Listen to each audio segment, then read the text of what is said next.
নমস্কার বন্ধুরা, আমি সঞ্চিতা। আশা করি তোমরা সবাই ভালো আছো। আজকের রান্নাঘরে আমি বানাতে চলেছি বাঙালির অত্যন্ত প্রিয় একটি পদ, সুস্বাদু কাতলা মাছের কালিয়া। তাহলে আর দেরি না করে চলুন শুরু করা যাক আজকের রান্না। প্রথমে আজ আমি 2 পিস কাতলা মাছ নিয়েছি। মাছগুলো ভালো করে পরিষ্কার জলে ধুয়ে নিয়েছি। এরপর স্বাদমতো লবণ ও সামান্য হলুদ গুঁড়ো দিয়ে মাছগুলো ভালোভাবে মাখিয়ে কিছুক্ষণ রেখে দেব, যাতে মশলাগুলো মাছের ভেতরে ভালোভাবে মিশে যায়।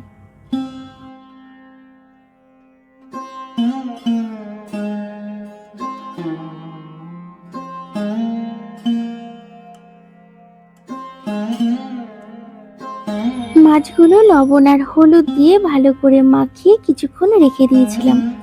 এবার একটি কড়াইতে পরিমাণ মতো সর্ষের তেল গরম করে নেব।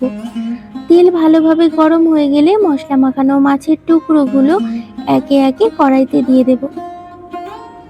তারপর মাঝারি আঁচে মাছগুলো ভেজে নেব। এক পাশ ভালোভাবে ভাজা হয়ে গেলে বা লালচে রং হয়ে এলে উল্টে দিয়ে অন্য পাশটাও একইভাবে ভেজে নেব। এইভাবে মাছের 2 পাশ সুন্দর করে ভেজে নেব, যাতে মাছগুলো দেখতে ভালো লাগে এবং রান্নার সময় ভেঙে না যায়। মাছ ভাজা হয়ে গেলে একটি পাত্রে তুলে রাখবো।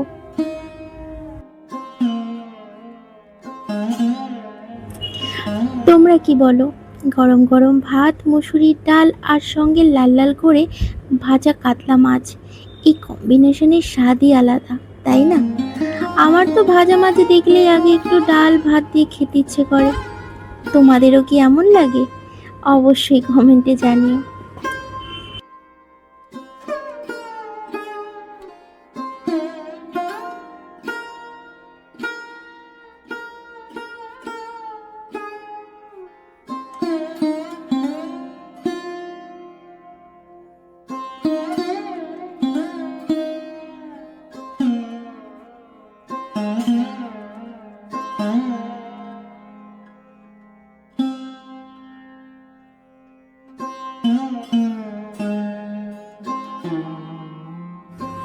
এবার মাছ ভাজার পর কড়াইতে যে তেলটা রয়েছে সেই তেলের মধ্যে ফোড়নের জন্য দিয়ে দিচ্ছি গোটা জিরে, দারচিনি, এলাচ, তেজপাতা এবং শুকনো লঙ্কা।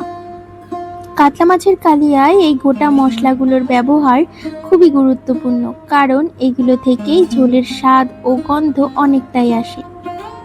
মশলাগুলো তেলের মধ্যে দেওয়ার পর হালকা আঁচে কিছুক্ষণ নেড়ে নেব, যাতে এইগুলো ভালোভাবে ভাজা হয়ে নিজেদের স্বাদ তেলের সঙ্গে মিশিয়ে দিতে পারে। তেজপাতা আর শুকনো লঙ্কা ভাজা হলে একটা আলাদা সুন্দর ফোড়ন তৈরি হয়, আর দারচিনি, এলাচ ও গোটা জিরে রান্নার স্বাদকে আরো সমৃদ্ধ করে তোলে। মশলাগুলো যখন সুন্দরভাবে ভাজা হয়ে যাবে, তখন পরের ধাপে একে একে অন্যান্য মশলা দিয়ে কালিয়ার ঝোল তৈরি করব। ফোড়নটা সুন্দর করে ভাজা হয়ে গেলে এবার দিয়ে দেব কুচি করে কেটে রাখা পেঁয়াজ। পেঁয়াজগুলো তেলের সঙ্গে ভালোভাবে মিশিয়ে নাড়তে থাকবো। ধীরে ধীরে পেঁয়াজের কাঁচা ভাব চলে যাবে এবং হালকা সোনালী রং ধারণ করবে। কালিয়ার ঝোলে পেঁয়াজ খুব গুরুত্বপূর্ণ একটি উপকরণ, কারণ এটি ঝোলকে সুন্দর ঘনত্ব এবং স্বাদ দেয়। তাই পেঁয়াজগুলো ধৈর্য ধরে ভালোভাবে ভেজে নেব, যাতে পরের মশলাগুলো দেওয়ার পর রান্নার স্বাদ আরো ভালো হয়। কুচি করে কাটা পেঁয়াজগুলো ভালোভাবে ভাজা হয়ে গেলে এবার দিয়ে দেব পেস্ট করে রাখা পেঁয়াজ। এর সঙ্গে সামান্য হলুদ গুঁড়ো এবং স্বাদ মতো লবণ দিয়ে দেব। লবণ দিলে পেঁয়াজ দ্রুত নরম হয়ে যায় এবং ভাজতে সুবিধাও হয়। এরপর সবকিছু ভালোভাবে মিশিয়ে নিয়ে নাড়তে থাকবো। ধীরে ধীরে পেঁয়াজের কাঁচা গন্ধ চলে যাবে এবং পেঁয়াজের রং সুন্দর সোনালী হয়ে আসতে শুরু করবে। এই সময় একটু ধৈর্য ধরে পেঁয়াজগুলো কষিয়ে নিতে হবে। পেঁয়াজ যত ভালোভাবে ভাজা হবে, কালিয়ার ঝোলের স্বাদও তত ভালো হবে। তাই পেঁয়াজগুলো সুন্দর রং না আসা পর্যন্ত ভালো করে ভেজে কষিয়ে নেব।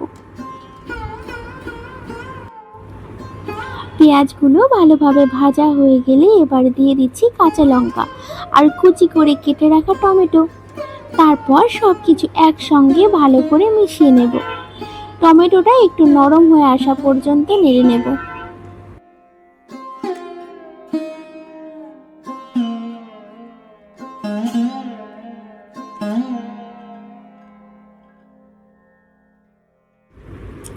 টমেটোটা নরম হয়ে গেলে এর মধ্যে দিয়ে দেব আদা ও রসুনের পেস্ট। তারপর সবকিছু ভালো করে মিশিয়ে নেব। এবার মশলাটা ভালো করে ভেজে নেব যাতে আদা ও রসুনের কাঁচা গন্ধ চলে যায় এবং সব উপকরণের স্বাদ সুন্দরভাবে মিশে যায়। মশলাটা ভালোভাবে ভাজা হয়ে গেলে এরপর একে একে বাকি মশলাগুলো দিয়ে কষিয়ে নেব। এবার এর মধ্যে দিয়ে দিচ্ছি পরিমাণ মতো জিরে গুঁড়ো আর শুকনো লঙ্কার গুঁড়ো। মশলাগুলো ভালোভাবে মিশিয়ে একটু ভেজে নেব। এরপর অল্প অল্প করে দিয়ে দেব হালকা গরম করে রাখা গরম জল। গরম জল দিলে মশলাগুলো আরও ভালোভাবে কষে যায় এবং মশলার সঙ্গে তেল সুন্দরভাবে মিশে যায়। এছাড়া গরম জল ব্যবহার করলে মশলার স্বাদও ভালোভাবে বেরিয়ে আসে, তাই মশলা কষানোর সময় আমি গরম জলই ব্যবহার করছি। এবার মশলাটা ভালোভাবে কষিয়ে নেব যতক্ষণ না মশলার উপর হালকা করে তেল ভেসে উঠছে। এবার মশলাটা ভালোভাবে কষিয়ে নেব। কষাতে কষাতে একটু একটু শুকিয়ে এলে আবার অল্প করে জল দিয়ে দেব। তারপর সবকিছু ভালোভাবে মিশিয়ে নেব।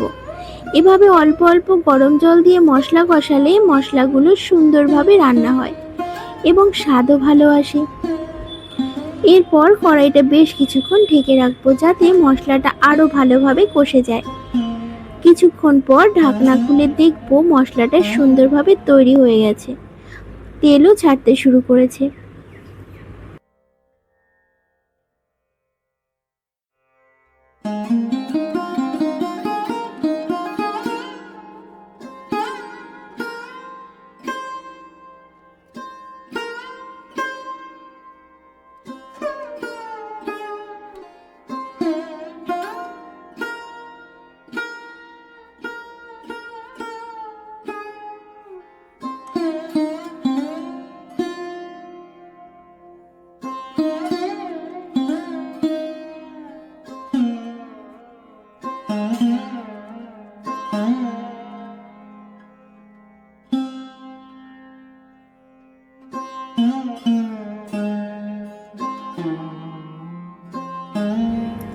মশলাটা ভালোভাবে কষে যাওয়ার পর একবার হালকা করে নেড়ে চেড়ে নেব।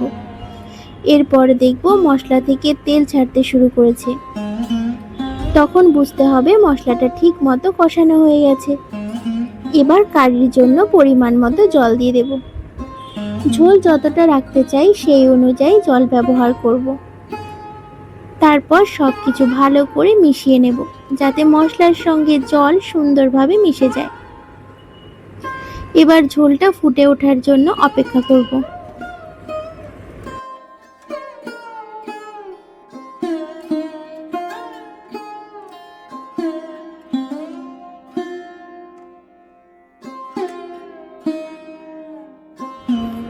ঝোলটা ভালোভাবে ফুটে উঠলে এবার একে একে দিয়ে দেব আগে থেকে ভেজে রাখা কাতলা মাছের টুকরোগুলো। মাছগুলো সাবধানে ঝোলের মধ্যে ছেড়ে দেব যাতে ভেঙে না যায়।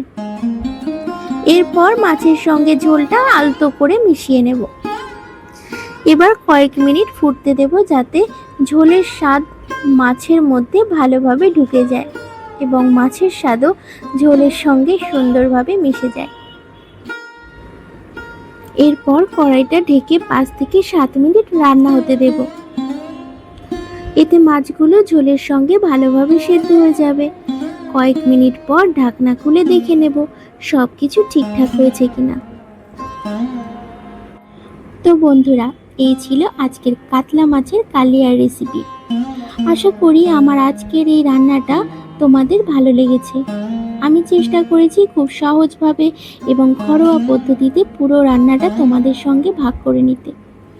তোমরা যদি এইভাবে কাতলা মাছের কালিয়া বানিয়ে থাকো তাহলে অবশ্যই জানাবে তোমাদের কেমন হয়েছে। আর যদি অন্য কোনোভাবে এই রান্না করে থাকো সেটাও কমেন্টে লিখে জানাতে ভুলো না। তোমাদের মতামত আমার পড়তে খুব ভালো লাগে। প্রতিদিনের মতো আজও তোমরা সময় করে আমার ভিডিওটি দেখেছো, তার জন্য তোমাদের সবাইকে অনেক ধন্যবাদ। তোমাদের ভালোবাসা এবং সমর্থনই আমাকে নতুন নতুন রান্নার ভিডিও নিয়ে আসার উৎসাহ দেয়। তাই ভিডিওটি যদি ভালো লেগে থাকে তাহলে একটি লাইক করে আমাকে উৎসাহ দিও। তোমাদের পরিবার, বন্ধু বান্ধব এবং পরিচিতদের সঙ্গে ভিডিওটি শেয়ার করতে পারো, যাতে তারাও এই সহজ রেসিপিটি দেখে বাড়িতে তৈরি করতে পারেন। আর যারা এখনও আমার চ্যানেলটি সাবস্ক্রাইব করনি তারা অবশ্যই চ্যানেলটি সাবস্ক্রাইব করে পাশে থাকো আর বেল আইকনটি চাপতে ভুলো না। তাহলে আমি যখনই নতুন কোনো রান্নার ভিডিও নিয়ে আসবো তার খবর সবার আগে তোমাদের কাছে পৌঁছে যাবে। আজ তাহলে এখানেই বিদায় নিচ্ছি। সবাই ভালো থেকো, সুস্থ থেকো, নিজের ও পরিবারের যত্ন নিও। আবার দেখা হবে নতুন কোনো রেসিপি আর নতুন ভিডিও নিয়ে। নমস্কার।